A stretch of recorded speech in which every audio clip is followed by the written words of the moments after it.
Hi everyone, I'm Amanda, a 29-year-old marketing executive living in Chicago. Trust me, the wedding drama is just the beginning of my family's theatrics. You're just like your mother, always needing to do things your own way. Grandma Eleanor snapped, her words laced with her signature disapproval. It's a refrain I've heard my entire life. Grandma has been my guardian since I lost my parents in a car accident when I was 8, and while I'm grateful to her, she's turned every family gathering into her personal theater of control. Have you thought about joining the Ladies' Society? She pressed during our weekly family dinner. Rebecca's already on the board, and she's younger than you. I'm focused on my career right now, Grandma, I replied, keeping my tone even. Career? She scoffed. In my day, family came first. Your cousin Rebecca understands that. Perfect Rebecca, sitting smugly across the table, offered a polite smile.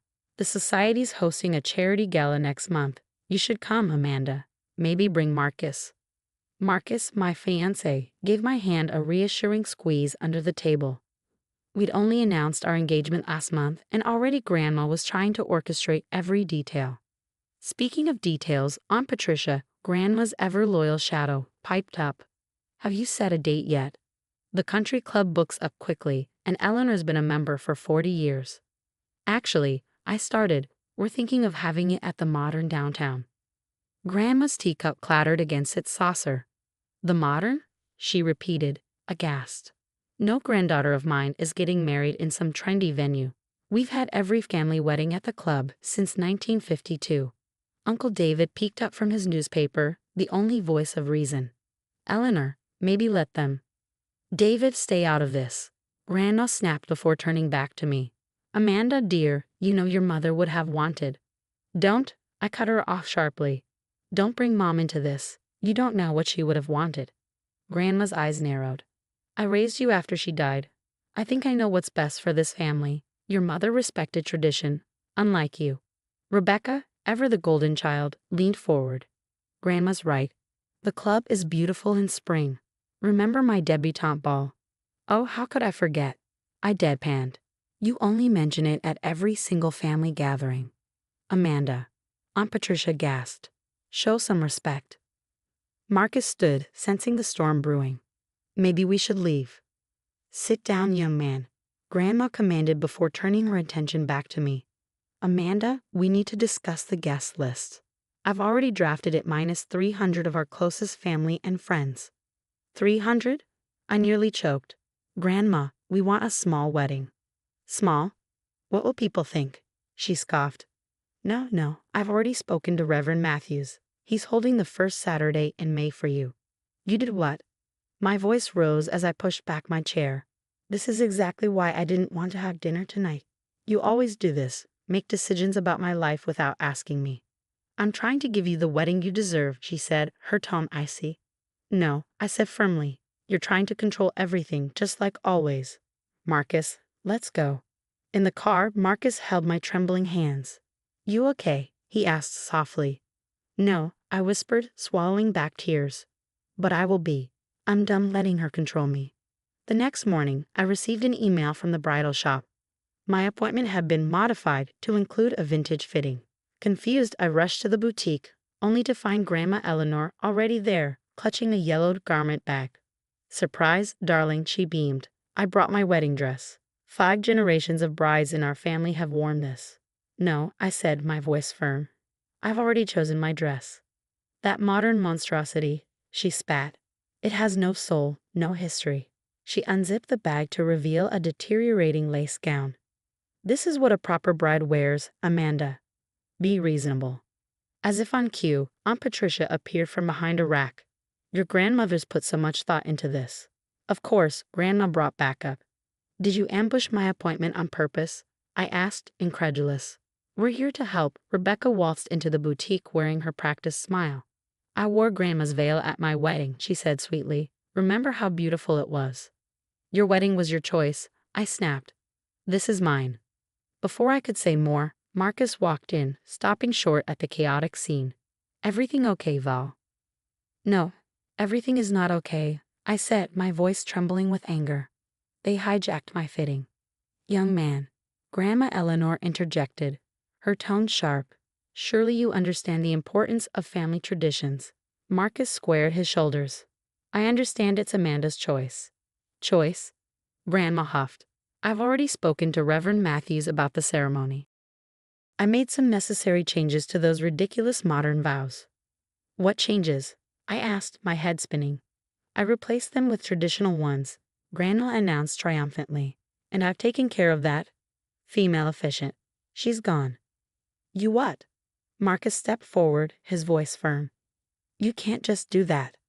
I most certainly can, Grandma shot back. I'm paying for this wedding. No, you're not, I exploded. We never asked for your money. We're paying for everything ourselves. Her face darkened. Then you'll regret it. No financial support. No club membership. Nothing. Grandma. Rebecca tried to interject, but I cut her off. Don't, I said, my voice trembling with suppressed rage. Don't use my dead mother against me again. The boutique fell silent as the weight of my words hung in the air. I found the canceled appointments, the changed vendor contracts, everything. You've been sabotaging my wedding. I've been fixing everything, Grandma shot back. You're too young to understand. I'm 29, I said, my voice steady. I run marketing campaigns worth millions. I'm not a child, and you don't control me. Amanda, please, Aunt Patricia pleaded, reaching for my arm. Your grandmother knows best. No, she doesn't, I said firmly, pulling away. And you're just as bad, always enabling her. Rebecca too, always playing along, making everyone else look bad for having boundaries. That's enough, Grandma said, her voice trembling with fury. If you don't wear this dress, if you don't follow tradition, then what? Then disown me, I said, meeting her glare. Go ahead. I'd rather have no family than one that doesn't respect me. Marcus took my hand. Let's go, Val. In the car, tears streamed down my face. She's been calling all our vendors, changing things behind my back, I whispered. She even tried to cancel our venue. We'll fix it, Marcus said gently. Together. No more trying to please her. No more guilt. The wedding day arrived, and as Lisa, my best friend, adjusted my veil, the bridal suite door burst open. Grandma stormed in, clutching her yellowed dress bag, followed by a parade of elderly relatives I barely recognized. This ends now, she declared. Margaret, show her the photos. Every woman in this family has worn this dress. Get out, I said firmly. Lisa stepped between us, her hands on her hips. You ungrateful child. Grandma spat. Your mother would never. Enough. Aunt Patricia stepped forward, her voice trembling but resolute. Sarah hated these traditions. Remember how you forced her to cancel her beach wedding? Patricia, hold your tongue. Grandma snapped. No, I've held it too long, Aunt Patricia said. You did the same to my sister, and now she won't even speak to us. Guests began gathering at the door as Grandma raised her voice, deliberately loud. Amanda is destroying our family legacy. This modern ceremony is a disgrace. The only disgrace, Uncle David's voice cut through the commotion, is how you're acting, Mother. David, stay out of this, Grandma shouted. No, he said firmly, you drove half our family away with your control. Sarah wanted something different for Amanda. You don't know what Sarah wanted, Grandma hissed. Yes, I do, he said, pulling out an envelope. She left a letter for Amanda. I've kept it since the accident, waiting for the right time. What letter? I asked, my hands trembling. Don't you dare, Grandma warned, lunging for it. But Uncle David handed it to me. I opened it with shaking hands and began to read aloud. Amanda, I read, tears streaming down my face. Don't let anyone force you into their mold, especially not my mother. Live your life, my wayward little star. This is ridiculous, Grandma barked. Rebecca, tell them. But Rebecca's perfect facade finally cracked. Like how you convinced me to break up with James because he wasn't from the right family? Or how you pushed me into that awful society marriage. I hate my life, Grandma. You didn't give me everything. You took everything. The wedding coordinator appeared in the doorway. We need to start. This wedding is not happening, Grandma shrieked, grabbing my arm. Security, Lisa shouted. 2 guards appeared, gently but firmly escorting Grandma out as she screamed, You're ruining everything. No, Grandma, I said, my voice calm and steady. You ruined everything by never letting anyone live their own life. If you do this, "You're no granddaughter of mine," she spat as she was led away. "I haven't been for a long time," I whispered. Uncle David hugged me. "Your mom would be so proud." The ceremony was perfect, exactly as Marcus and I had planned. Afterward, at a small reception hosted by Aunt Patricia, she smiled warmly. "Amanda, Sarah's coming next week. My daughter is finally speaking to me again." "That's wonderful." "How long has it been?" 10 years. Aunt Patricia sighed, her voice tinged with regret. "All because I let your grandmother convince me Sarah's lifestyle was inappropriate." "She's a successful artist in New York now," Uncle David added. "Mother's not taking it well. The church committee asked her to step down after Mrs. Peterson revealed how she blackmailed her daughter out of art school." "Did you hear about Rebecca?" Aunt Patricia leaned in, a conspiratorial smile on her face. "She ran off with her old boyfriend James, left a note for her society husband and everything." "Good for her," I said, smiling at the memory of James from high school. "They're in California," Aunt Patricia continued. "She's finally pursuing her dance career. Says she feels alive for the first time in years."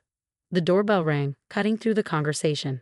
Marcus answered, returning moments later with a tense expression. "Val, it's your grandmother's friend, Mrs. Harrison." "Mrs. Harrison." I raised an eyebrow as the older woman hesitated in the doorway, wringing her hands. "Amanda, dear," she began, her voice trembling. "The Ladies' Society held a vote. Eleanor's membership, we had to terminate it. After what came out about her threatening the rector's wife." "I'm not getting involved," I said firmly, folding my arms. "She's all alone now," Mrs. Harrison continued, almost pleading. "The Bridge Club, the Garden Society, everyone's heard the stories. Maybe if you spoke to her." "No," my voice was resolute. "She made her choices." After she left, Marcus wrapped his arms around me. "You okay?" "Actually, yes," I replied, surprising myself with the truth. "The family's healing without our control. Sarah and Patricia are reconnecting. Rebecca's free. Uncle David's finally speaking up." My phone buzzed with a text from Rebecca. "Starting dance classes tomorrow. James says hi, miss you all." She's still sitting alone in that big house, Aunt Patricia mentioned softly, refusing to acknowledge any wrongdoing. "That's her choice," I said simply, "just like this is ours."